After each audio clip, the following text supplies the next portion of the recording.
तो मेरी सीधी उनको एक तरह से चुनौती देता हूं कि आकर के पीपुल डोमेन इन बातों को आप बात करिए। जब बार बार ये पूछा जा रहा था कि 25 से 30, तो आपने कहा कि फिर से नीतीश, लेकिन तेजस्वी जी ने कहा कि नहीं, 25 से 30 नहीं रहेंगे नीतीश। अभी तक जो हमारे राष्ट्रीय कार्यकारी अध्यक्ष आदरणीय तेजस्वी यादव जी ने जो बातें अभी तक कही है, अक्षरशः वही साबित हो रहा है। खजाने की हालत भी वही साबित हो रहा है। अपराध जगत में अभी तो भारतीय जनता पार्टी और जनता दल के अंदर कई धर्म के मानने वाले लोग हैं, कोई कृष्ण को मानने वाले लोग हैं, कोई राम को मानने वाले लोग हैं, हम लोग तो सबको मानने वाले लोग हैं। लेकिन वहां जो कुछ लोग हैं इन दिनों काफी दबाव बनाए हुए हैं कि जिस तरह की राजनीति हो रही है बिहार के अंदर में, इसे स्वीकार नहीं किया जा सकता है। अब पूरी छटपटाहट में जनता दल यू है और जनता दल यू पूरी फिनिश हो चुकी है। जनता दल यू कोई पार्टी, आप मानते हैं कि जनता दल यू आने वाले कल में कोई पार्टी रहेगी? अब तकनीकी तौर पर तो मैं नहीं कर सकता कि नहीं रहेगी, लेकिन जनता दल यू से कोई अब मतलब नहीं रह जाएगा बिहार के नाम का। लड़ाई तो सीधा भाजपा बनाम अब राजद की लड़ाई है। सम्राट चौधरी जी ने अपने अतीत वाली छाप को बरकरार रखा।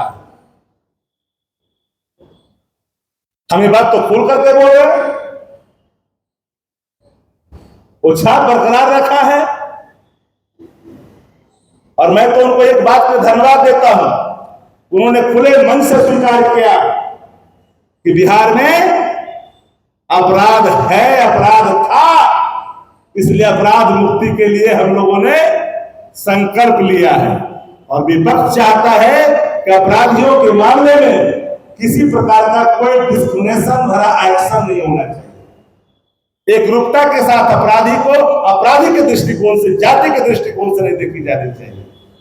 मैं नहीं जानता कि उनके परिजन क्या आरोप लगा रहे हैं पुलिस पर, वह तो जांच का विषय है कि परिजन उनके क्या आरोप लगा रहे हैं कि पीछे जाके गोली मार दिया, वो उनका विषय है, वो पीपुल डोमेन में है कि लोग जान रहे हैं चीजों को।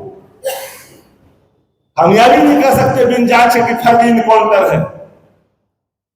लेकिन एक बात तो स्पष्ट है कि डिस्क्रिमिनेशन नहीं होनी चाहिए, एक्शन में पारदर्शिता होनी चाहिए।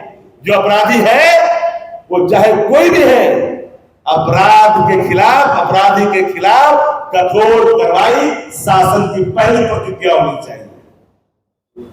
लेकिन अपनों से मेल ऐसा नहीं होनी चाहिए कि सत्ता संरक्षित अगर गुंडे हैं, सत्ता संरक्षित अगर अपराधी है, तो उनको खुली छूट है हर कुछ कर देने का, कर गुजरने का, और जो बाकी लोग हैं उनको नहीं, ऐसा नहीं है।